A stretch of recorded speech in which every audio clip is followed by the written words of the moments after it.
मुअज़्ज़ज़ मोहतरम नायब नबी व रसूल अंबिया हज़रत उलमाए किराम दीनदार ईमानदार सय्यदुल अय्याम मार्टिन अल्लाह रे शामिल बिरादर इस्लाम पत्तारार माओ भोनेरा अस्सलामु अलैकुम व रहमतुल्लाहि व बरकातुहू। আল্লাহ রাব্বুল আলামিনের শেষ দরবারে শুকরিয়া আদায় করছি যিনি আমাদেরকে আশরাফুল মাখলুকাত হিসেবে সৃষ্টি করে তার প্রতি ঈমান আনার তৌফিক দিয়েছেন, সর্বশ্রেষ্ঠ নবী মুহাম্মদ রাসূলুল্লাহর উম্মত বানিয়েছেন, সর্বশ্রেষ্ঠ মহাগ্রন্থ আল কোরআন আমাদের কল্যাণের জন্য তিনি নাযিল করে সাইয়্যিদুল আইয়াম জুমার দিনে তার মহব্বতে তার ঘরে আসার তৌফিক দিলেন। কালিমাতুশ শুকরিয়া আদায় করছি আলহামদুলিল্লাহ। দুরূদ ও সালাম পেশ করছি সর্বশ্রেষ্ঠ নবী মুহাম্মদ রাসূলুল্লাহ সাল্লাল্লাহু আলাইহি ওয়াসাল্লামের প্রতি, যার প্রতি দুরূদ পেশ করা আল্লাহ রাব্বুল আলামিন নিজেই নির্দেশ দিয়েছেন এবং তার প্রতি দুরূদ ছাড়া কোন ইবাদত আল্লাহর শাহী দরবারে কবুল হবে না সেই সুযোগ। আল্লাহ রাব্বুল আলামিন কুরআনুল কারীমে সূরা আরাফের 36 নম্বর আয়াতে বলেছেন গণনার দিক থেকে আল্লাহর কাছে মাস হলো 12টি। এই 12টি মাস আল্লাহ তাআলা যেই দিন আসমান এবং জমিনকে সৃষ্টি করলেন সেই দিন থেকেই নির্ধারণ করে দিয়েছেন। আর আল্লাহ বলেছেন এই 12টি মাসের মধ্যে 7টি মাস হলো সম্মানিত মাস। এটা হলো আল্লাহ তাআলার চূড়ান্ত বিধান। আল্লাহ তাআলা বলতেছেন এই মাসগুলিতে তোমরা তোমাদের উপরে নফসের উপরে জুলুম করবে না। তাহলে প্রথম আমরা দেখি আমরা ইংরেজি বলি, আরবি বলি, আর বাংলা বলি, আর উর্দু বলি, যাই বলি সবগুলিতে মাস 12টি। ঠিক না? মাস 12টি। আজ পর্যন্ত পৃথিবীর কেউ 13 মাস বানাতে, এটা আল্লাহর চূড়ান্ত সিদ্ধান্ত। আসমান জমিন এই দিন থেকে সৃষ্টি হয়েছে সেই দিন থেকে 12 মাসে 1 বছর এই সিদ্ধান্ত এই বিধান আল্লাহ নিজে করে দিয়েছেন। সুবহানাল্লাহ। এর মধ্যে 4টি মাস সম্মানিত মাস, যেই মাসে যুদ্ধ বিগ্রহ করা, খারাপ কাজ করা, নিজেই নিজের প্রতি জুলুম করা আল্লাহ তাআলা হারাম করে দিয়েছে। এই 4টি মাস হলো, একটা হলো জিলকদ যেটা বর্তমান চলতেছে, জিলহজ এই একদিন পরে যে মাস আসতেছে, একটা হলো তার পরের মাস মুহররম, আর হলো রজব। এই 4টি মাস আল্লাহ তাআলার কাছে সম্মানিত। তো আমরা এই 4টি মাস নিয়ে আজকে কথা বলবো না। এই 4টি মাসের জিলহজ মাসের 10 দিন বা 13 দিন নিয়ে আমরা কথা বলবো ইনশাআল্লাহ। আল্লাহ রাব্বুল আলামিন কুরআনুল কারীমে যত কসম খেয়েছেন তার মধ্যে জিলহজ মাসের 10 দিনের কসম তিনি খেয়েছেন। সুবহানাল্লাহ। কসম কেন করেন? এই 10 দিনের গুরুত্ব আল্লাহর কাছে, এই 10 দিনের গুরুত্ব বান্দাকে বোঝানোর জন্য আল্লাহ তাআলা কসম খেয়েছেন। নতে এই 10 দিনের কসম আল্লাহর খাবার দরকার। আর এই 10 দিন বান্দা ইবাদত করে আল্লাহ রাব্বুল আলামিনের প্রিয় বান্দা হবে, এটাই আল্লাহ চাচ্ছে। কিন্তু আল্লাহ রাব্বুল আলামিন কোন বান্দার ইবাদতের মুহতাজ না। এই কথা কি বুঝেছেন? আপনার নামাজ, আপনার রোজা, আপনার দান সদকা এইগুলির মুহতাজ আল্লাহ না। এইগুলি আমরা আল্লাহর জন্য করি না, বরং এইগুলি আমরা নিজেরাই নিজেদের কল্যাণের জন্য, মুক্তির জন্য, কবরের আযাব, জাহান্নামের আযাব থেকে বাঁচার জন্যই আমরা করি। तमाम পৃথিবীর মানুষ যদি আল্লাহর কোন ইবাদত বন্দেগী না করে তাহলে আল্লাহ কিছু আসবে না। আল্লাহ কি কোনো লস হবে? ক্ষতি হবে? আর तमाम পৃথিবীর সমস্ত মানুষ যদি আল্লাহর প্রশংসা করে তাতেও আল্লাহ কিছু আসবে না। ঠিক কি না? যেহেতু আল্লাহ রাব্বুল আলামিন বান্দাদেরকে বানিয়েছেন, বান্দার জন্য যে পরিমাণ মহব্বত, আল্লাহর মহব্বত বান্দার জন্য তার চাইতে লাখো কোটি গুণ বেশি। যেমন আপনার সন্তানের জন্য আপনার যে মহব্বত, সন্তানের কিন্তু আপনার জন্য অত মহব্বত না। আপনার বাড়ি থেকে আপনি কষ্ট করে বানিয়েছেন, এটার জন্য যে এই পরিমাণ মহব্বত আপনার, আপনার সন্তানের কিন্তু এই পরিমাণ মহব্বত এই বাড়ির হবে না। তো আমাদেরকে আল্লাহ বানিয়েছেন, আল্লাহর মহব্বত ভালোবাসা আমাদের চাইতেও আল্লাহর অনেক বেশি। এই জন্য আল্লাহ চায় তার বিধানের আলোকে গোলামি করে বান্দাগুলি সব জান্নাতি হয়ে যায়। তাহলে আপনারা কি চান না? তো আসেন এই মাসে একটা আমলের পরিকল্পনা করি। আল্লাহ বলতেছেন যে ওয়াল ফাজরি ওয়া লায়ালিন আশর ওয়াশ শাফি ওয়াল ওয়াতর। সূরা ফজরে আল্লাহ বলতেছেন ওয়াল ফাজর, ফজরের কসম, ওয়া লায়ালিন আশর, 10টি রাতের কসম। সেই 10টি রাত্রি অধিকাংশ মুফাসসিরিনে কেরাম এই জিলহজ মাসের 10 তারিখকে বোঝানো হয়েছে, 10 দিনকে বোঝানো হয়েছে। সুবহানাল্লাহ। এই আয়াতের তাফসীরে ব্যাখ্যায় স্বয়ং মুহাম্মদ রাসূলুল্লাহ সাল্লাল্লাহু আলাইহি ওয়াসাল্লাম বলেন যে এই দিনগুলির মর্যাদা কত? আফদালু আইয়ামিদ দুনিয়া আল-আশর ইয়ানি আশরাফিল জিলহজ। আল্লাহ রাসূল বলেন দুনিয়ার সবচেয়ে বেশি ফজিলতের দিন হলো জিলহজ মাসের 10 দিন। সুবহানাল্লাহ। দুনিয়ার সমস্ত সবচেয়ে বেশি ফজিলতের দিন হলো জিলহজ মাসের 10 দিন। যত দিন আল্লাহ সৃষ্টি করেছেন তার মধ্যে 10 দিনের গুরুত্ব সবচেয়ে বেশি। এই 10 দিন প্রশংসা রাসূলুল্লাহ সাল্লাল্লাহু আলাইহি ওয়াসাল্লাম বলেছেন জিলহজ মাসের 10 দিনের ইবাদত আল্লাহ তাআলার কাছে সবচেয়ে বেশি। সুবহানাল্লাহ। আল্লাহর হাবিব বলেন মা মিন আইয়ামিল আমালুস সালিহু ফিহা আহাব্বু ইলাল্লাহি মিন হাযিহিল আইয়ামি ইয়ানি আইয়ামাল আশর। قالوا يا رسول الله ولا الجهاد في سبيل الله قال ولا الجهاد في سبيل الله إلا رجل خرج بنفسه وماله فلم يرجع من ذلك شيئا। আল্লাহর হাবিব বলেন এই জিলহজ মাসের 10 তারিখের আমল আল্লাহর কাছে সবচেয়ে বেশি। সুবহানাল্লাহ। সাহাবায়ে কেরাম বললেন আল্লাহর রাসূল আল্লাহর রাস্তায় জিহাদ করার চাইতেও কি এই 10 দিনের আমল আল্লাহর কাছে বেশি প্রিয়? আল্লাহ নবী বলেন হ্যাঁ, আল্লাহর রাস্তায় জিহাদ করার চাইতেও এই 10 দিনের আমল আল্লাহর কাছে বেশি প্রিয়। সুবহানাল্লাহ। তবে ওই মুজাহিদের মতো হবে না ইল্লা রাজুলুন খারাজা বিনাফসিহি ওয়া মালিহি ফালাম ইউরজা মিন যালিকা শাইউন। তবে ওই জিহাদের সমান হবে না যে তার জীবন এবং সম্পদ নিয়ে আল্লাহর রাস্তায় জিহাদে বেরিয়ে গেছে আর এখনো ফিরে আসে। আল্লাহু আকবার। আল্লাহর হাবিব বলেন এই দিনে আমলের এত মর্যাদা। রাসূলুল্লাহ সাল্লাল্লাহু আলাইহি ওয়াসাল্লাম তিরমিজির 313 নম্বর হাদিসে বলেছেন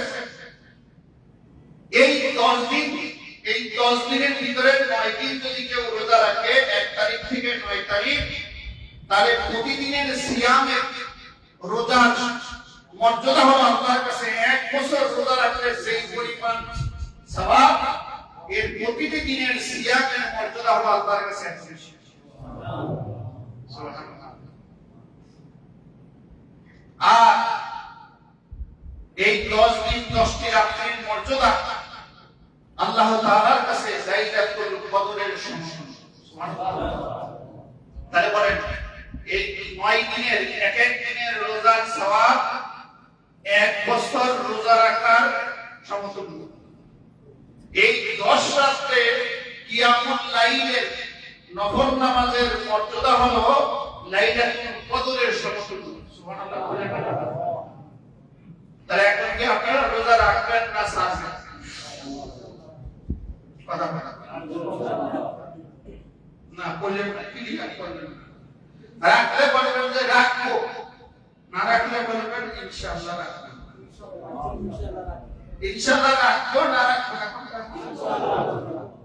আর আল্লাহ তুমি আমাকে রাখার করে, আল্লাহ তুমি আমাকে রাখার করে। আর আমি তো ওয়াজ করছি, আল্লাহ আমাকে আগে আমল করার করে দিতে। আল্লাহ আল্লাহ আকবার।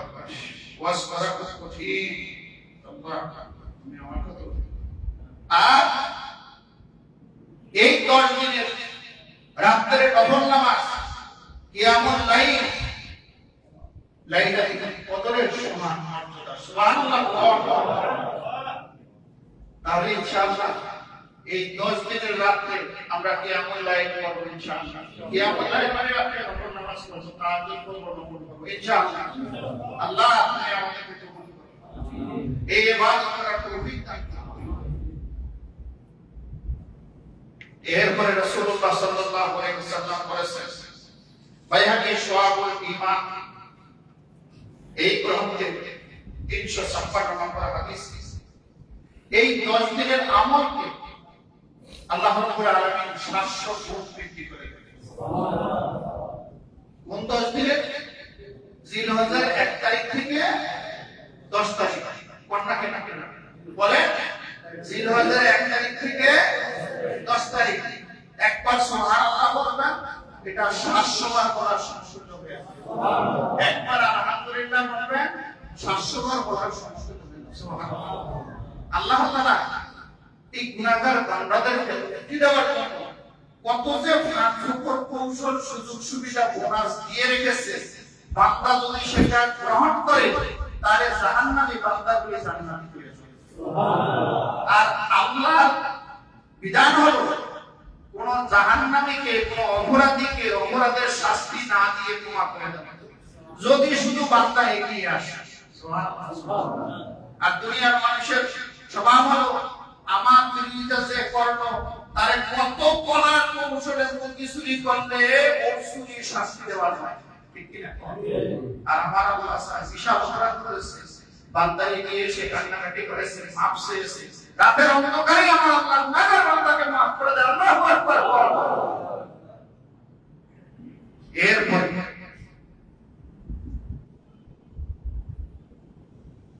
ইমাম মালিক রাহমাতুল্লাহ আলাইহি পড়ি জিলহজ মাসের প্রথম 10 দিন 1000 দিনের সমান মর্যাদা। ইয়াউমুল আরাফার দিনের মর্যাদা হলো আল্লাহর কাছে 10000 দিনের সমান। সুবহানাল্লাহ। এবং ইয়াউমুল আরাফার দিন লাইলাতুল প্রতি রাতের শেষ ভাগে আল্লাহ প্রথম আকাশে আসে। আর ইয়াউমুল আরাফা, যেদিন আরাফার ময়দানে হাজী সাহেবরা হজ করে, সেই দিনেই আল্লাহ প্রথম আকাশে নেমে আসে আর গুনাহগার বান্দাদের গুনাহ মাফের জন্য আল্লাহ পাক ডাকতে থাকে। আল্লাহু আকবার। আর যদি ইয়াউমুল আরাফার দিনে কেউ রোজা রাখে, তাহলে আল্লাহর হাবিব বলেন, সিয়ামু ইয়াউমি আরাফা আহতাসিবু আলা আল্লাহি আন ইউকাফিরা আস-সানাতা আল্লাতী ক্বাবলাহু ওয়া সানাতা আল্লাতী বা'দাহু। আমার কোন গুনাহগার উম্মত যদি ইয়াউমুল আরাফার দিনে রোজা রাখে, তাহলে আমার আল্লাহ তার আগের 1 বছর এবং পরের 1 বছরের গুনাহগুলি মাফ করে দিবে। 2 বছরের গুনাহ আমার আল্লাহ মাফ করে দিবে। আল্লাহু আকবার। তাহলে এই দিনে অনেক ফজিলত আছে, জুমার দিন সময় সীমাবদ্ধ। তো আমরা ইনশাআল্লাহ এই 10 দিন আমরা নেক আমল করব। তাহলে আমি কয়েকটি আমলের কথা বলি। 1 নম্বরে এই 9 দিন আমরা দিনে সিয়াম রোজা রাখব ইনশাআল্লাহ। আপনারা তো কথা বলেন না, কথা তো বলেন না। আপনার সেই গরম করা সারা ব্যবহার তো সেই অবস্থায় আছে, এবং আপনারা কথাও বলেন না, মুখও বলেন না, চেষ্টাও করেন না। তাহলে দিনে ইনশাআল্লাহ আমরা রোজা রাখবো আর রাত্রে কিয়ামুল লাইল তাহাজ্জুদ সহ নফল নামাজ পড়ব ইনশাআল্লাহ। তাহলে কয়টা আমল হলো? একটা সিয়াম, একটা কিয়াম, একটা রোজা আর একটা রাত্রে নফল নামাজ ইনশাআল্লাহ। শুনে নিয়ত করে আল্লাহর কাছে সাহায্য চান, আল্লাহ সাহায্যের সব দুয়ার আপনার জন্য খুলে দিবে।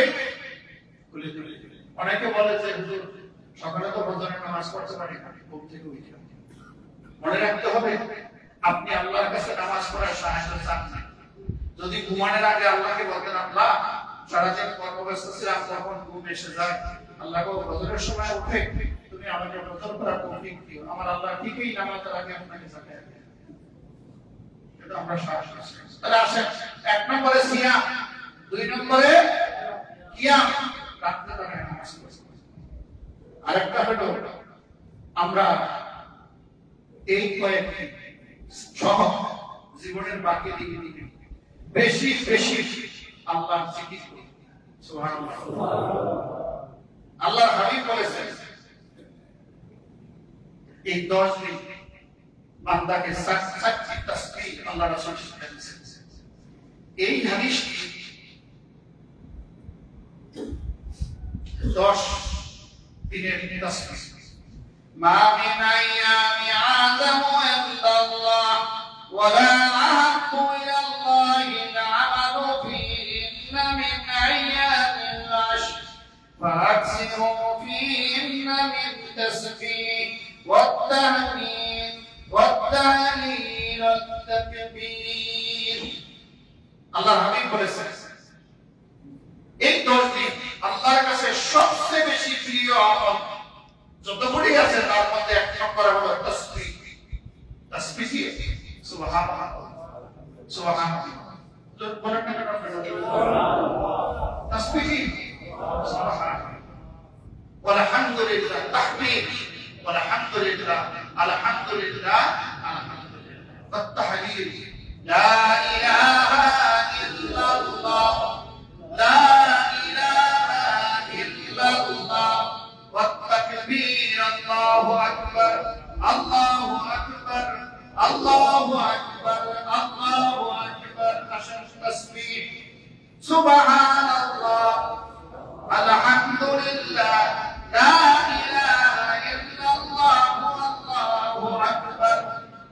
অনেকগুলি হাদিসের সমন্বয়ে আমি এই তাসবিহ বিষয়ে সংক্ষিপ্ত বলতে চাই।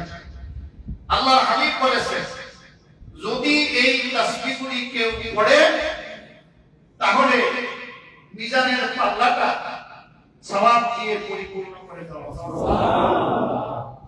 এই তাসবিহগুলি কেউ যদি পড়ে লাইসা লাহা হিসাবুন আল্লাহ, বান্দা যখন এই তাসবিহ করবে আল্লাহ বান্দার মাঝে কোনো পর্দাই নেই। বান্দা তাসবিহ করবে, আল্লাহর দরবারে দোয়া করবে, আল্লাহ কবুল করবে। আল্লাহর হাবিব বলেছেন এই তাসবিহগুলি যদি কেউ পড়ে তাহলে শীতকালে গাছ নাড়া দিলে যেমন গাছের এই মরা পাতাগুলি ঝরঝর করে পড়ে যায়, বান্দা যখন তাসবিহ পড়তে থাকে তার গুনাহগুলি ঝরঝর করে মাফ হয়ে যায়। এই তাসবিহগুলি বান্দা যখন পড়বে বান্দার জন্য জান্নাতে আল্লাহ তাআলা একটি বৃক্ষ তৈরি করে দেবেন। এই তাসবিহ যখন বান্দা পড়বে শয়তানের ওয়াসওয়াসা থেকে আল্লাহ তাআলা বান্দাকে হেফাজত করবেন। এই তাসবিহ যদি বান্দা পড়ে বান্দাকে মুনাফিকের তালিকা থেকে নাম কেটে মুমিনের তালিকায় লিখে দেওয়া হবে।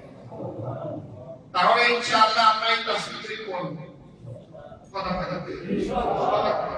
এই তাসবিহটি যদি কেউ পড়ে তাহলে আল্লাহ হাবিব বলেন আলা উনাবিকুম বিখাইরি আমালিকুম ওয়া আযকাহা ইনদা মালিকিকুম ওয়া আরফাইহা ফি দারাজাতিকুম ওয়া খায়রুল লাকুম মিন ইনফাকি খায়রুল লাকুম মিন আন তাকু আদুউকুম ওয়া আদুউকুম ফাতাদরিবু আনাকিকুম ওয়া ইয়াদরিবু আনাকাকুম ক্বালু বালা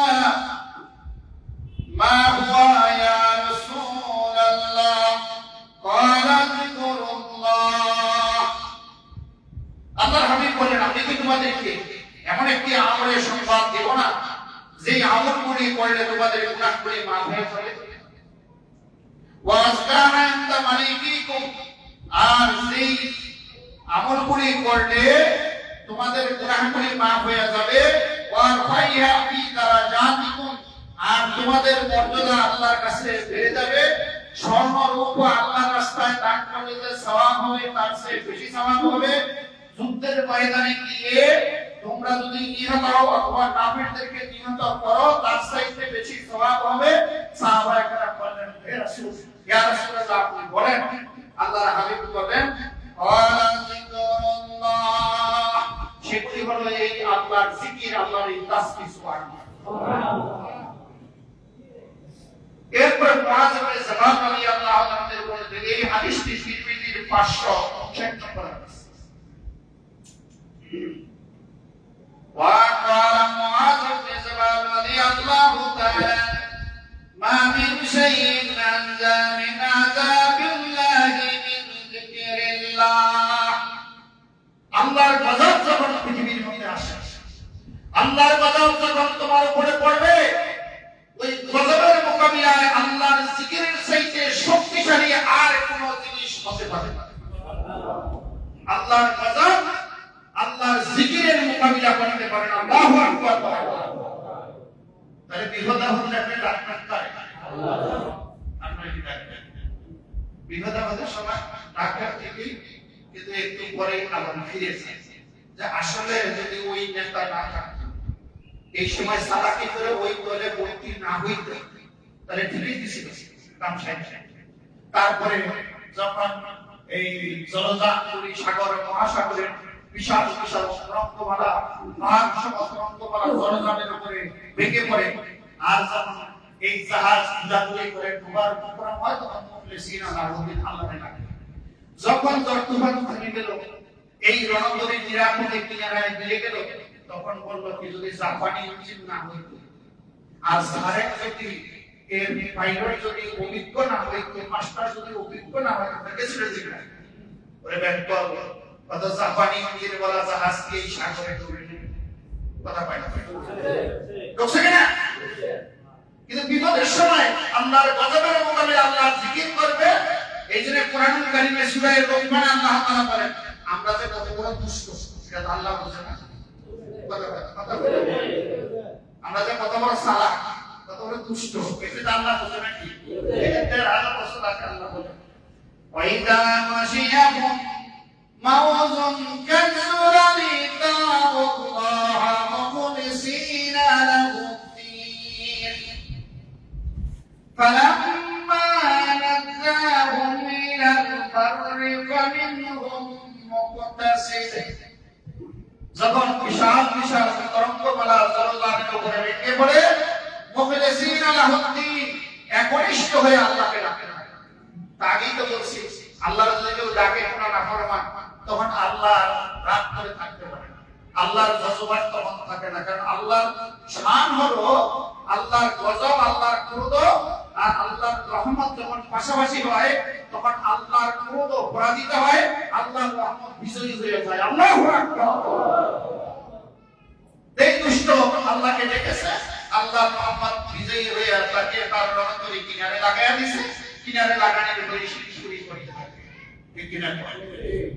তাহলে আপনারা কি জিজ্ঞেস করবেন, রক্ষা কে করতে পারে? আল্লাহ। গুনাহ কে মাফ করতে পারে? আল্লাহ। রোগ থেকে কে মুক্তি দিতে পারে? আল্লাহ। আল্লাহু আকবার। তাহলে এই যে তাসবিহ আমরা যে সময় ব্যয় করি, সময় করি অযথা গল্প গুজব করে, মানুষের জীবন শেখায়াত করে, পরনিন্দা পরশ্রয় কাতরতায় লিপ্ত হয়ে, কানাকানি পিছপিছানি দলাদলি মারামারি রক্তপাত বিভ্রান্তি বিশৃঙ্খলা সংশোধন দুর্নীতিতে যুক্ত হয়ে জীবনকে জাহান্নামের লাকড়ি বানিয়ে ফেলেছি। এই কয়েকটা দিন আমরা কয়েকটা দিন সহ জীবনের বাকি দিনগুলি আমরা আল্লাহর জিকিরে কাটায় দিই ইনশাআল্লাহ। আপনারা কথা বলেন না, ঘটনা কি? ইনশাআল্লাহ। ঘটনা কি? কথা কথা কি? তাহলে বলেন কি করবেন? সুবহানাল্লাহ, আলহামদুলিল্লাহ, ওয়া লা ইলাহা ইল্লাল্লাহ, আল্লাহু আকবার। এই তাসবিহে সার্বক্ষণিক রত থাকে। যদি তাসবিহে রত থাকে, এই তাসবিহগুলির মর্যাদা আল্লাহ তাআলার কাছে অনেক অনেক অনেক অনেক বেশি। আল্লাহর হাবিব বলেন, কি বলেন? আমাদের তো কোন দিন মরণ হবে এটা তো আমরা জানি না।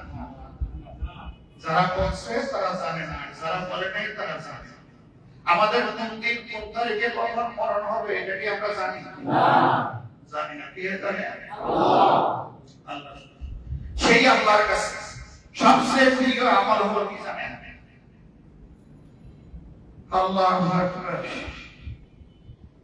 আহাব্বুল আমালি ইলাল্লাহি আন তামুতা লিসানুকা রাতিবান মিন যিকরিল্লাহ। আল্লাহর কাছে সবচেয়ে বেশি প্রিয় আমল হলো তুমি তোমার জিহ্বা আল্লাহর জিকিরে ভিজা থাকবে, আল্লাহর জিকির চালু থাকবে। এই অবস্থায় তোমার মরণ হবে। জিকির করতে করতে তোমার মরণ হবে, আর তুমি আল্লাহর সাথে জিকিররত অবস্থায় সাক্ষাৎ করবে। কিয়ামতের ময়দানে জিকিররত অবস্থায় ময়দানে মাহশরে তুমি উঠবে। আল্লাহু আকবার। এটাই হলো আমার আল্লাহর কাছে সবচেয়ে বেশি প্রিয়। ঠিক কি না বল?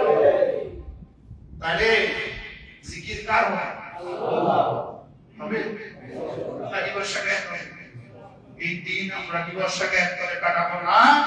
এই সময় করে আমরা আল্লাহর জিকিরে কাটাবো, আল্লাহর জিকিরে কাটাবো, আল্লাহর জিকিরে কাটাবো।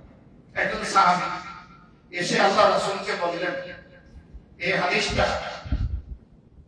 তিরমিজি শরীফে 568 নম্বর হাদিস।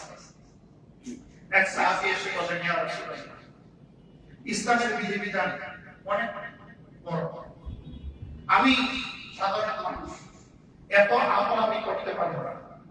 আপনি আমাকে এমন একটা আমলের কথা বলে দেন যেই আমলটা আমি আঁকড়ে ধরে থাকবো, আর সেই আমলটা করে আমি আল্লাহর সন্তুষ্টি অর্জন করে আল্লাহর জান্নাতে চলে যাব। আল্লাহর হাবিব বললেন, লা ইয়াজালু লিসানুকা রাতবান মিন যিকরিল্লাহ। সংক্ষিপ্ত আমল করে আল্লাহর জান্নাতের মেহমান হওয়ার জন্য সাহাবী, তোমাকে আমি একটি আমল শিক্ষা দিয়ে দিলাম। সেই আমলটা হলো তোমার জিহ্বাকে দুনিয়ার আজেবাজে কাজে লাগাবে না। তোমার জিহ্বা সব সময় আল্লাহর জিকির দিয়ে সিক্ত রাখবে। জিকির করতে করতে আল্লাহর সঙ্গে তোমার মোলাকাত হবে, মরণ হবে। তাহলেই তুমি আল্লাহর সন্তুষ্টি অর্জন করে জান্নাতের মেহমান হয়ে যাবে। তাহলে বলেন দিবসকে হবে আল্লাহর জিকির হবে। আল্লাহ গো, তুমি আমাদেরকে তোমার জিকিরের জন্য কবুল করো। আমিন। আল্লাহ তোমার জিকিরে থাকার তৌফিক দাও। আমিন। আল্লাহ তোমার জিকিরের হালতে আমাদেরকে মরণ দাও। আমিন। তাহলে আমরা আল্লাহর জিকিরে কাটাবো, বলেন ইনশাআল্লাহ। তাহলে এক নম্বরে ছিল সিয়াম, 2 নম্বরে কিয়াম, 3 নম্বরে জিকির, 4 নম্বরে ইনফাক ফি সাবিলিল্লাহ। সামর্থ্য অনুযায়ী আল্লাহর রাস্তায় আমরা দান করব। সামর্থ্য অনুযায়ী যার যে পরিমাণ সামর্থ্য আছে, এই পরিমাণ সামর্থ্য অনুযায়ী আমরা আল্লাহর রাস্তায় দান করব ইনশাআল্লাহ। দান করলে কি হবে? আল্লাহর কোরআন বলে, আল্লাযীনা ইউনফিকুনা আমওয়ালাহুম বিল-লাইলি ওয়ান-নাহার সিররান ওয়া আলানিয়াতান ফালাহুম আজরুহুম ইনদা রাব্বিহিম ওয়া লা খাউফুন আলাইহিম ওয়া লা হুম ইয়াহজানুন। যারা গোপনে এবং প্রকাশ্যে রাতে এবং দিনে আল্লাহর রাস্তায় দান করে তাদের জন্য দুনিয়া আখিরাতের ভয় এবং চিন্তার কোনো কারণ নেই।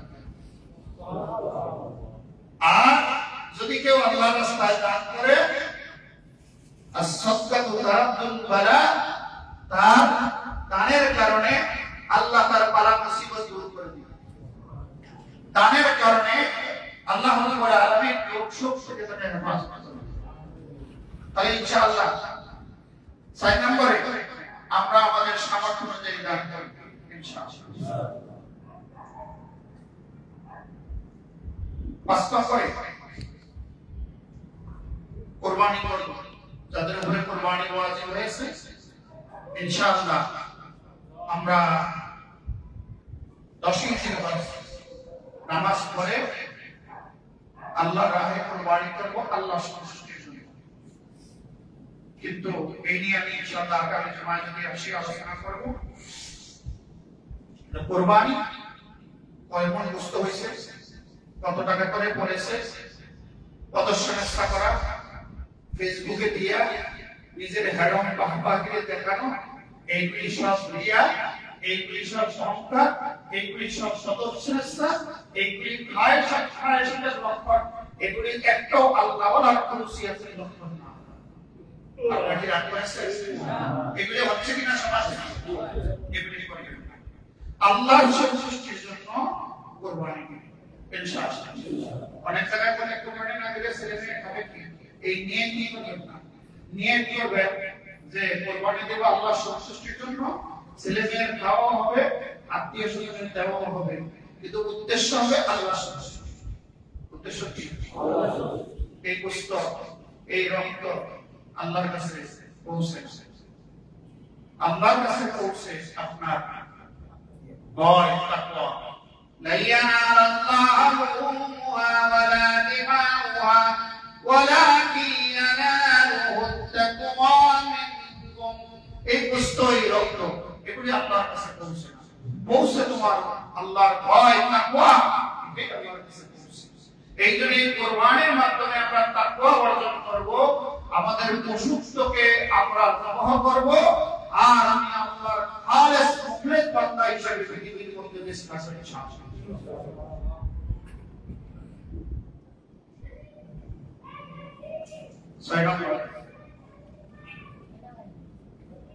الصلاة على النبي صلى الله عليه وسلم। এই দিনগুলিতে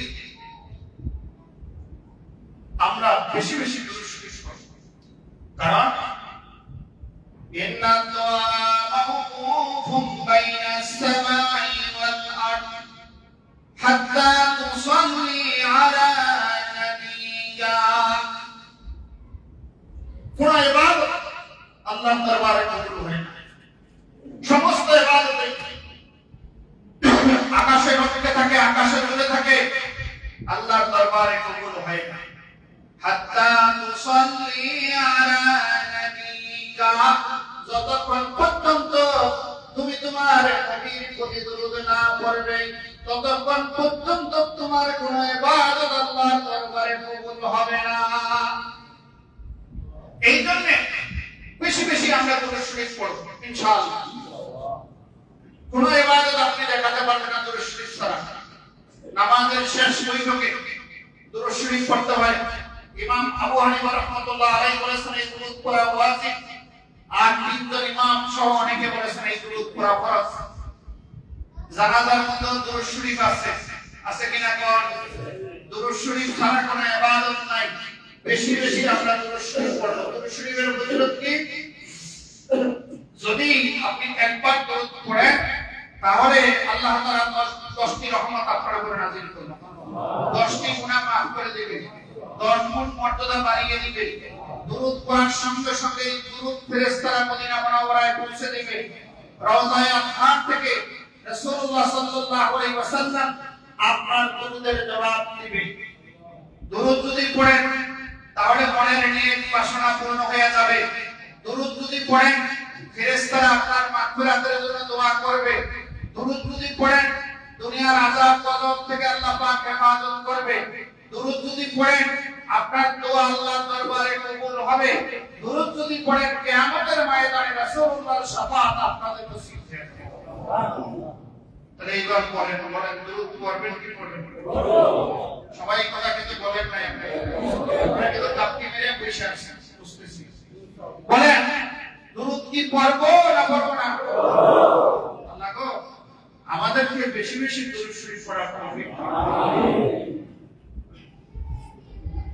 এরপরে ইস্তিগফার করব, বেশি বেশি ইস্তিগফার করব। সবচেয়ে ছোট ইস্তিগফার কি জানেন? আস্তাগফিরুল্লাহ বলেন, আস্তাগফিরুল্লাহ আস্তাগফিরুল্লাহ আস্তাগফিরুল্লাহ আস্তাগফিরুল্লাহ আস্তাগফিরুল্লাহ আস্তাগফিরুল্লাহ। বেশি বেশি ইস্তিগফার করব। আরো অনেক ইস্তিগফার আছে, এগুলো পড়বেন। সবচেয়ে ছোট ইস্তিগফার হলো কি? আস্তাগফিরুল্লাহ। এটা মনে থাকবে না আপনাদের? এটা পড়লে কি হবে? এটা পড়লে আপনার গুনাহ মাফ হয়ে যাবে। মনের নেক বাসনা পূর্ণ হয়ে যাবে, আল্লাহর কাছে আপনার মর্যাদা বেড়ে যাবে। সময় পাই ইমাম আহমদ ইবনে হাম্বল রাহমাতুল্লাহ আলাইহির কথা শুনছেন না? মুসনাদ আহমদ যিনি লিখেছেন, বড় ইমাম ছিলেন, হাদিস বিশারদ ছিলেন। তার জামানায় তিনি সাদা পোশাকে সবসময় চলছেন। একবার এক জায়গায় তিনি সফরে গেছেন, থাকার জায়গা নেই, তিনি মসজিদে থাকতে চাইলেন। মসজিদের ইমাম মুয়াজ্জিন সাহেব ওনাকে তরিকায় মসজিদ থেকে বের করে দিয়েছে। এখন মসজিদের সামনে দাঁড়ায় আছেন, আল্লাহ আমি কোথায় থাকি, আমার তো থাকার জায়গা নেই। পরে লোক আয়েশা বলতেছে, কি খবর আপনি সেখানে দাঁড়ায় আছেন কেন? পরে বললো, ভাই আমি তো মুসাফির মানুষ, মসজিদে থাকতে চেয়েছিলাম, তো আমাকে তো মসজিদ থেকে বের করে দিয়েছে ইমাম মুয়াজ্জিন সাহেব, এখন আমি কোথায় থাকবো চিন্তা করতেছি। তো ওই লোক বলতেছে, ঠিক আছে আমরা চিন্তা দরকার নেই, আজকে আপনি আমার বাসায় চলেন, নিয়ে গেছি। ভোর রাতে দেখলেন ওই সেই মেজবান তাকে নিয়ে গেছে, সে হলো রুটিওয়ালা, রুটি বানায়। তো ভোর রাতে উঠে তাহাজ্জুদ পড়ে আটার খানি করতেছে আর বলতেছে, আস্তাগফিরুল্লাহ আস্তাগফিরুল্লাহ আস্তাগফিরুল্লাহ আস্তাগফিরুল্লাহ, এরকম ইস্তিগফার করতেছে আর আটার খানি করতেছে। ইমাম আহমদ ইবনে হাম্বল ও তাজ্জুদ করলো, এখন আটার খানি করতেছে আর আস্তাগফিরুল্লাহ করতেছে, কারণ কি? ইমাম আহমদ ইবনে হাম্বল জিজ্ঞাসা করলেন, কি খবর আপনি যে আটার খানি করতেছেন আর এই ইস্তিগফার করতেছেন, কারণ বলো শুনেন, জীবনে যা আল্লাহর কাছ থেকে চাহিদা আদায় করছি সবে ইস্তিগফার করি আমি। আল্লাহর কাছ থেকে যত চাহিদা ছিল আদায় করেছি, ইস্তিগফার করে আদায় করেছি। এখন আমি বুড়া হয়ে গেছি, এখন ইস্তিগফার করতেছি, আল্লাহ এই যুগের শ্রেষ্ঠ ইমাম, শ্রেষ্ঠ মুহাদ্দিস, শ্রেষ্ঠ মুফাসসির, আল্লাহর ওলি ইমাম আহমদ ইবনে হাম্বলের সাথে সাক্ষাৎ না হওয়া পর্যন্ত যেন আল্লাহ আমাকে বরণ না দেয়। আমি যাতে ইমাম আহমদ ইবনে হাম্বলের সাথে সাক্ষাৎ করে পড়তে পারি, এই জন্য মনের বাসনা পূরণের জন্য ইস্তিগফার করতেছি। সুবহানাল্লাহ। ইমাম আহমদ ইবনে হাম্বল বললেন, ওরে রুটিওয়ালা তোর ইস্তিগফারের এত পাওয়ার, ইমাম আহমদ ইবনে হাম্বলকে তোমার ঘরের মেহমান আল্লাহ বানিয়ে দিয়েছে। আল্লাহু আকবার। আচ্ছা বলেন, আপনি আমেরিকান প্রেসিডেন্টের সাথে দেখা করতে চাইছেন, এই জন্য দোয়া করতেছেন। আমেরিকান প্রেসিডেন্ট যদি শেষ চায় আয়েশা আপনার ঘরের মেহমান হয়, তাহলে এটা এক ব্যতিক্রম জিনিস না। ইমাম আহমদ ইবনে হাম্বলের সাথে শত শত মাইল হেঁটে দেখা করতে যাবে, আর সেই ইমাম আহমদ ইবনে হাম্বলকে আল্লাহ তার ঘরের মেহমান বানিয়ে দিয়েছে। তাহলে বলেন ইস্তিগফার করেন কি না? তাহলে এক নম্বরে কি সিয়াম, যারা পরে আছেন তাদের জন্য বলি। 2 নম্বরে সিয়াম, 3 নম্বরে জিকির, 4 নম্বরে আল্লাহর রাস্তায় দান, 5 নম্বরে কুরবানি, 6 নম্বরে আল্লাহর রাসূলের প্রতি দুরূদ, 7 নম্বরে ইস্তিগফার। তওবা ইস্তিগফার বেশি বেশি পড়বেন, বেশি বেশি পড়বেন, তওবা ইস্তিগফার বেশি বেশি পড়বেন। আল্লাহ রাসূল সাল্লাল্লাহু আলাইহি ওয়াসাল্লাম নিজেও 100 বার তওবা করেন। আল্লাহ রাসূলের কোনো গুনাহ ছিল না? কথা বলেন না। রাসূলুল্লাহ সাল্লাল্লাহু আলাইহি ওয়াসাল্লামের কোনো গুনাহ ছিল না? তাহলে ইস্তিগফার করতেন কেন? বরং তিনি ইস্তিগফার করতেন না, বলতেন ইয়া আইয়ুহান নাস তুবু ইলাল্লাহ তুবু ইলাল্লাহ ফাইন্নী আতুবু ইলাল্লাহি মিয়াতা মাররা।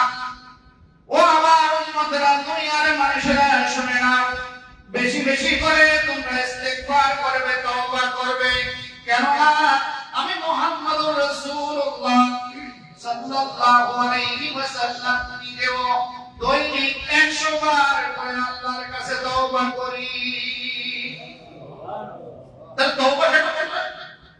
তওবা করলে আল্লাহর কাছে বান্দার মর্যাদা বৃদ্ধি পায়। এই জন্য আল্লাহ রাসূলের সম্মান বাড়ানোর জন্য তার কোনো গুণা নাই। সম্মান বাড়ানোর জন্য তিনি তওবা করতেন।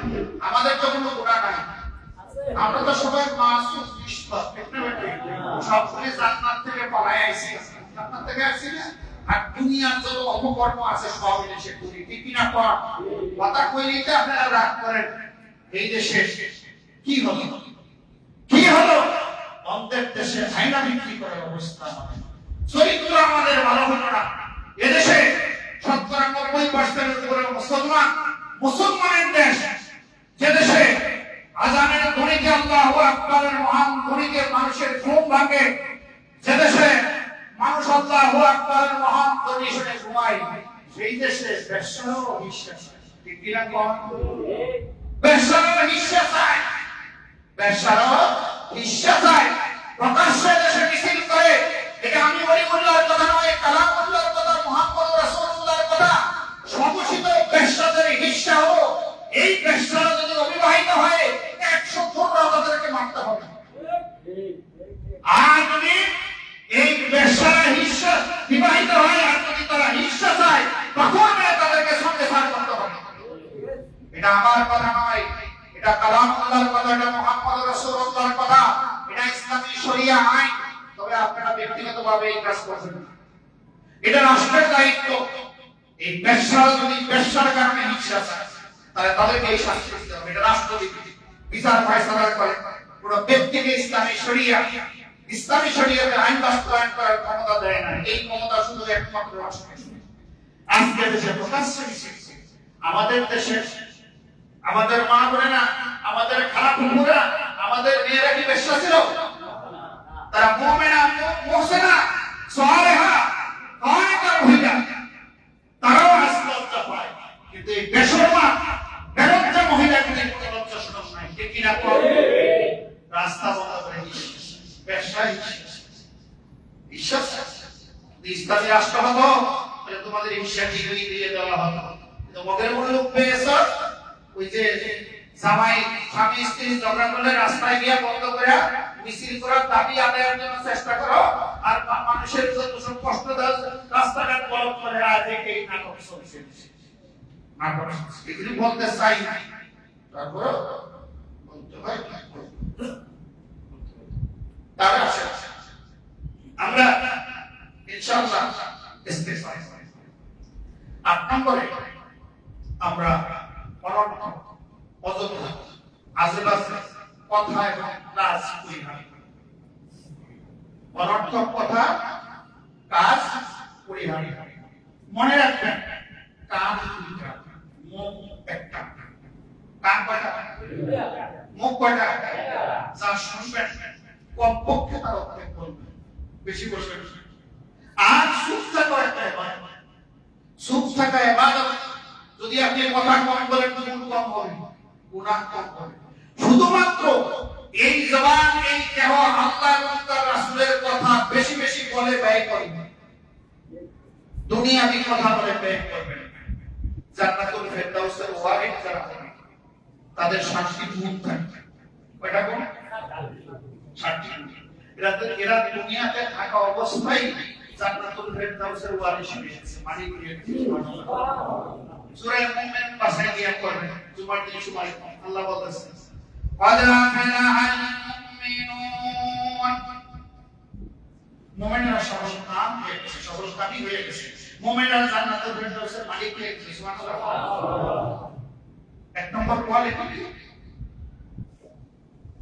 قد أفلح المؤمنون الذين هم صلاتهم خاشعون যারা খুশু খুশু বিনয়ী সংযমপরিভাবে নামাজ পড়ে এক নম্বর দুই নম্বরে কি والذين هم عن اللغو معرضون যারা অনর্থক কাজ অনর্থক কথা আজেবাজে কাজ আজেবাজে কথা পরিহার করে আল্লাহ তাদেরকে জান্নাতুল ফেরদাউসের ওয়ারি বানিয়ে দিবেন সুবহানাল্লাহ তারা আপনারা কি আজেবাজে কথা বলবেন না ছাড়বেন সবাই কি বলবেন না ছাড়বেন না ধরবেন কোনটা আল্লাহ আমিন মনে রাখবেন এই সমাজে কিছু দুষ্ট মানুষ আছে ঝগড়া দেখতেছে একজন আপনাকে দাঁড়িয়ে গালিগালাজ করতেছে মিথ্যা অপবাদ দিতেছে আপনি কি করবেন কি আমাকে গালি দিল সত্য মুষ্টি আমি দেখা দেবো কারণ আমার ক্ষমতা আছে ক্ষমতা সব জায়গায় মিসইউজ করবেন ক্ষমতার জায়গায় রাখেন আপনাদেরকে জিজ্ঞাসা করি আপনি আমার 10 টাকা দিলেন দেখো দেখছেন তো আপনার এই 10 টাকা দিলাম আমি এই 10 টাকা দিলাম এই টাকাটা কার কাছে আছে যে দিল তার কাছে কাছে বুঝলেন না আপনারা আমার 10 টাকা দিয়েছে তো দিতে ওদের আপনাকে 10 টাকা দিলাম এবার আল্লাহ আমি টাকা নিব না যে টাকা আপনার পকেটে দিই আপনাকে কেউ দিতে গাড়ি দিয়েছে আপনি বললেন ভাই তোমার গাড়িটা আমি নিলাম না তোমার কাছেই রাখো গাড়ি কার কাছে আছে কথা কয় না তার কাছে থাকে যে গাড়ি দিল তার কি সওয়াব হইছে না গুনাহ হইছে তাহলে তার গুনাহ তার গাড়ি তার পকেটে ভরিয়া দিবেন আপনি গুনাহ ছাড়া আপনি আপনার সওয়াব নিয়ে চলে যাবেন সুবহানাল্লাহ তাহলে কি আখেরাতের কথা চলবে না বন্ধ আর ফেসবুকে খালি দুয়া খবর দিবেন যত খবর আছে হাতে হাতে মোবাইলটা দুয়া খবর দিয়ে দুয়া খবর দিয়ে তাহলে অনর্থক কাজ অনর্থক কথা আপনারা করবেন এই যে বৈশা বৈশা টেলিভিশন দেখেন সারা রাত বৈশা বৈশা আশেপাশে ফেসবুক দেখেন এটাও অনর্থক কাজ অনর্থক কথা আপনার আমার নামায় গুনাহ লেখা হইতেছে ওই সময় বসে বসে আপনি সুবহানাল্লাহ আলহামদুলিল্লাহ আল্লাহু আকবার করেন আল্লাহ গুনাহ maaf করে দিবেন জান্নাতের জন্য কবুল করে দিবেন সুবহানাল্লাহ এটা আপনারা করতে পারবেন না ইনশাআল্লাহ এটা সর্বশেষ যারা কুরবানি করে তারা জিলকদের সাথে সাথে দাড়ি চুল নখ কাটবেন না কাটা মাসা কুরবানি দিয়ে আপনার দাড়ি চুল নখ কাটবেন ইনশাআল্লাহ আল্লাহ তাআলা আপনাকে সওয়াব দিবেন জাযা দিবেন কি এই কেসে এই দুটো একসাথে বসছেন না এই করতে পারি এই বুজুর্গ এখানে করা একটা কাজ আছে বাড়ি আপনি আমার নোয়াখালী কাজ আছে সরি মাফ মজা করে বললাম নোয়াখালী ভাইরা নাই মনে রাখবেন দাড়ি রেখে দেওয়া ওয়াজিব এই কাজটা আপনারা করবেন যারা নিজের নফসের কারণে করবেন না দাড়ি আপনার সম্মান বাড়াবে দাড়ি আপনার সম্মান বাড়াবে আপনি এই আজকেই সিদ্ধান্ত নেন আল্লাহ আমি দাড়ি রেখে দেব দাড়ি আপনার চেহারায় নূর চমকাবে সকল সুন্নতের আমলনামায় দেখা হয় একটা মাত্র সুন্নত দেখা যায় যেটা নিয়ে কবরে বান্দা যাবে আর এই সুন্নত নিয়ে কিয়ামতের ময়দানে উঠবে রাসূলুল্লাহ সাল্লাল্লাহু আলাইহি ওয়াসাল্লামের সিটে আর বাকি থাকবে না এটাই আমার সুন্নত ওয়ালা দাড়িওয়ালা উম্মত সুবহানাল্লাহ যুবকদের দাড়ি রাখলে আরো বেশি যুবকদের দাড়ি রাখলে আরো বেশি এইজন্য দাড়ি রেখে দেবেন আমার এক নাতি আছে 80 বছরের উপরে বয়স অনেক বড় ডাক্তার তো উনি আমার সাথে একবার হসে গেল যাওয়ার পরে পকাতে গিয়ে বসে বসে এই কাজ করতেছে যেই কারণে ইমাম সাহেব দাড়ি কাটছে তো আমি সকালে নামাজ শরীফ থেকে গ্রহণ করে এসে দেখি সে চিমটি মেখে বসে দাড়ি শেষ আমি বহুত দাড়ি ওয়াজ করছি এই আমার ডাক্তার নাতি সে ওয়াজ শুনে না পরে আমি রাগ করে তার সেই ধোয়ার জন্য কি রেজাল্টটা সব ঠিকঠাক আলাদা দিয়ে দেয় বহুত ওয়াজ করছি আজকে ওয়াজ হয় সব অনেক বসে দেখে বললো না আমি তো ক্যাপচার আমার উপরে এই মক্কাতে বসে সিদ্ধান্ত আমার দাড়ি কাটবো না এই লোকটা যখন মদিনাতে গেছে রিয়াদুল জান্নাতে প্রবেশ করছে সেজদা দিয়া লম্বা হয়ে শুয়ে আছে আর কাঁদতেছে আল্লাহ গো জীবনে এত গুনাহ করেছি এই গুনাহের হিসাব দিয়ে আমি কিন্তু জান্নাতে যেতে পারবো না সব গুনাহের স্বীকৃতি দিলা আর দুনিয়া দিয়ে তুমি আমাকে রিয়াদুল জান্নাতে ঢুকিয়েছো খবরদার তুমি কিন্তু আমাকে জাহান্নামে নিবে আমাকে জাহান্নামে সব গুনাহের স্বীকৃতি দিছো আল্লাহ যা হয়ে গেছে যা হয়ে গেছে আজ থেকে আমাদের পরিবর্তন হওয়ার দরকার আমরা দাঁড়িয়ে সহ্য রাখবো না যারা দাঁড়িয়ে রাখি নাই ছবি নিয়ে করি আল্লাহ আপনাকে দাঁড়িয়ে রাখেন তৌফিক দেন মনে রাখবেন এই সুন্নতের কারণে আল্লাহ আপনাকে নাজাত দিয়ে দিতে পারে রাসূলুল্লাহ সাল্লাল্লাহু আলাইহি ওয়াসাল্লাম বলেছেন যে দাড়ি কেটে ফেললো সেজন্য আমি মুহাম্মদুর রাসূলুল্লাহর পর্দাটা কেটে ফেলি নাউযুবিল্লাহ আমরা মুহাম্মদুর রাসূলুল্লাহর পর্দা কেটে কিয়ামতের ময়দানে কিন্তু শাফাআত পাবো এই সিদ্ধান্ত আপনার নিতে হবে যে আমি আজ থেকে আল্লাহ রাসূলের সুন্নাত আমার মুখে থাকবে এই সুন্নাত নিয়ে আমি কবরে যাব এই সুন্নাত নিয়ে কিয়ামতের ময়দানে রাসূলুল্লাহ শাফাআতের দাবি নিয়ে কিয়ামতের ময়দানে ইনশাআল্লাহ আল্লাহ আমরা যারা দাঁড়িয়ে রাখি নাই আল্লাহ তুমি আমাদেরকে রাখার তৌফিক দিন দাঁড়িয়ে মহব্বত নিয়ে আমাদের অন্তরে পয়দা করে আমিন ওয়া তাওফিক ইল্লা বিল্লাহ আসসালামু আলাইকুম